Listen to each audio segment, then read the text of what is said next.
Hey there Potterpuffs, welcome to the end of 2020, finally.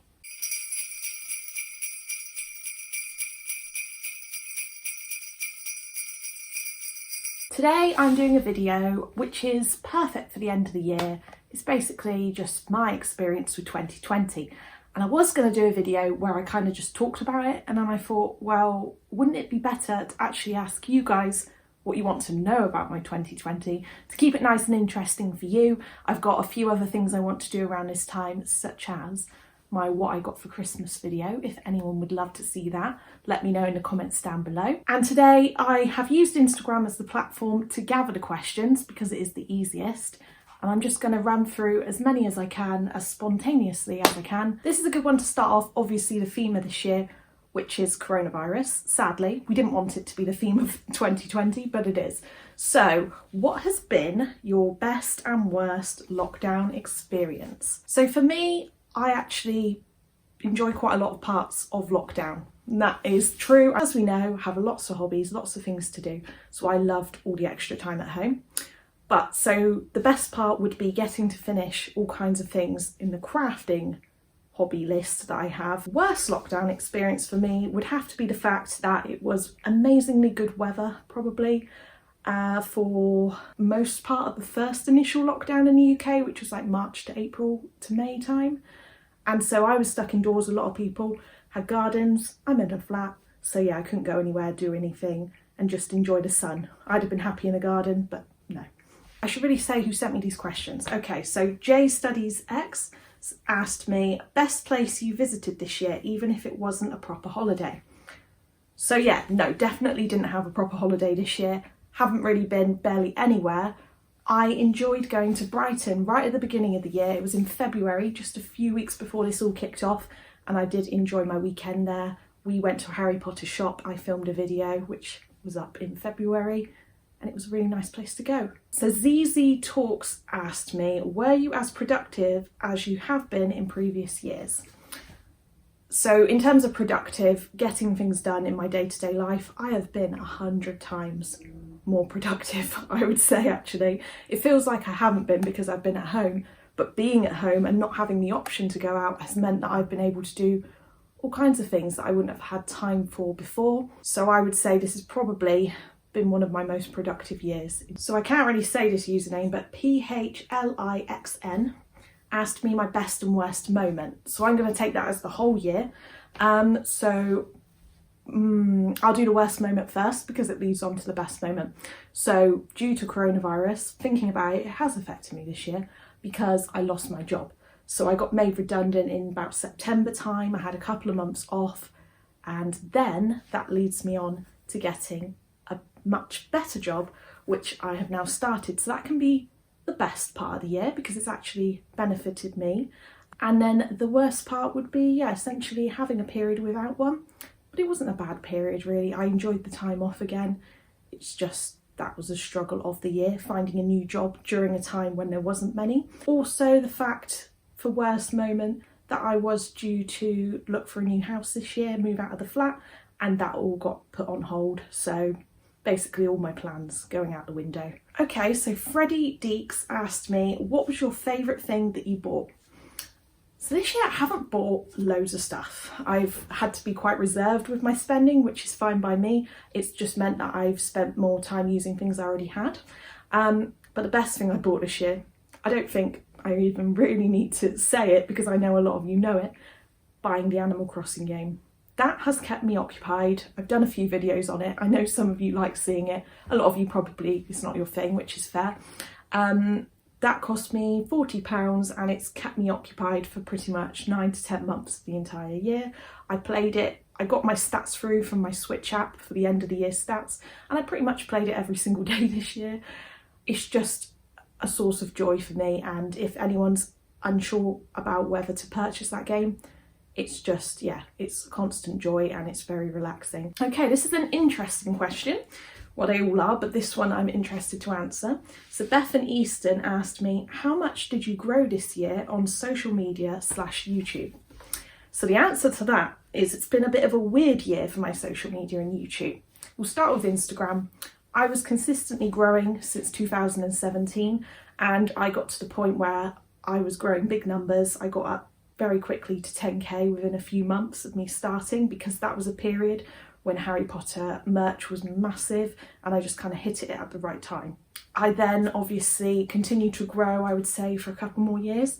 The time when I noticed it to really stop was last Christmas, and since then I haven't been posting as regularly, I haven't been buying as much merch, and I put less emphasis on Instagram nowadays. So I've lost a lot of followers this year, probably in the realms of, I don't know, a couple of thousand, maybe more. I just think people change interests, some people shut down their accounts, and I've changed direction slightly. So I'm really happy with where it is now. It's probably going to continue to decline a bit, which is fine. That's just how Instagram changes with its algorithms and popularity. So I'm expecting that one to just slowly decrease a bit more, but I'll still continue to use it as a platform that I enjoy posting odd photos of, Harry Potter or non-Harry Potter.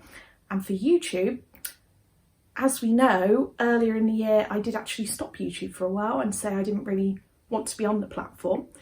And something that I kind of want to address now, as you may have noticed, since then, a couple of months later, I did come back, and I have done quite a lot of videos the back end of this year. I have actually been growing again since the advent calendar videos, which is really good. But the reason I'm back isn't anything to do with the numbers. It's always because I want to do it. And I got to a stage where I didn't really want to do it at that stage. It just felt like I was forcing myself. So now I don't feel forced, because I don't do it weekly. I just do it when I fancy and when the inspiration hits me, like today. And so that's how you'll see videos from me in the future. I would say we'll continue to see odd Harry Potter ones, and we'll continue to see my craft videos, live chat videos. There'll be more difference. Some videos you might not like, some videos you do, but I hope you'll stick around if you like the channel, because I'll still be the same person on it. I just might be covering slightly different topics at times. So short answer to that was probably that no, I haven't increased this year very much, but YouTube is slowly growing. What has this year taught you, says Kaylee Christensen. So this year has taught me that pretty much anything can happen. If you would have said to me this time last year, would we be wearing face masks, have been locked down, which I wouldn't have even known what that meant, and be in a situation where the whole world is crippled by a virus? No, that sounds like something out of a movie. So it sounds just so unlikely. So it has taught me that things can happen, things can change, the world is very fragile, and to really appreciate what you've got. I'm always somebody who does appreciate a lot of things that I have, and I try to make the best of every day, even if it's tough. But I think this year has really taught me to do that more, to ensure that I make the most of all the time I've got on this planet. Again, username, I'm going to just say it, PHLIXN. Do you feel closer to friends and family now, or further away in mind? She's put in brackets. So I actually feel closer to a lot of family.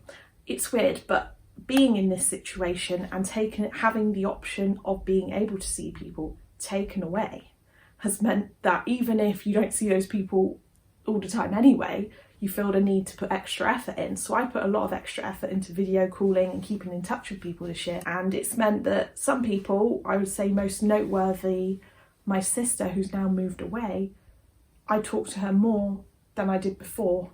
So being in the lockdown situation has meant that we now do very regular video calls and phone calls, which we may not have done if coronavirus hadn't happened. My favourite creative project of the year, this was asked by Geeklets, has to be, I don't know, I want to say the throw that I created out of crochet, which took me years to make. Was that my favourite? I mean, it was something I was really pleased to have done. My favourite creative project, I've just done so many. I know, right, okay. So my favourite creative project has to be making the candles. I started making candles for the first time. I got a couple of candle related Christmas presents, and I really enjoyed the therapeutic process of making one. I made an autumn candle. If you haven't seen it, it is on my Instagram, which is Flourish and Bloss, as you might presume. So that was a lot of fun and inspired me to try something new. Sid Sark asked me, how has 2020 been for you, and what changes have you made to your life this year? So overall, personally, 2020, whilst it's definitely not been a good year, for me hasn't been a bad year. So mentally it's been good, and the things I've got to do hobbies wise has been good, speaking to people more, getting a better job. There's been a lot of good aspects to this year for me, to be honest. So I wouldn't rate it too badly. Coronavirus is the thing that drops it down and the way it's affected everyone else and just halted everything. But for me personally, not a bad year. And what changes have you made to your life this year? I don't feel like I've made major changes to my life this year. A lot of things, as I say, have been put on hold, so I feel like next year will be when the changes happen. A lot of you guys are actually asking me about the things I've been doing at home this year. So Hester C. Knoll asked me, did you acquire any new skills or interests this year, and what are they? So let's list them off quickly. I got back into gaming, which was due to getting a Switch last Christmas. I started cross stitch, which was inspired by my friend Heather. I've actually bought some new materials to do some more of that at home now. I acquired candle making as something that I've learned and taken up as a hobby.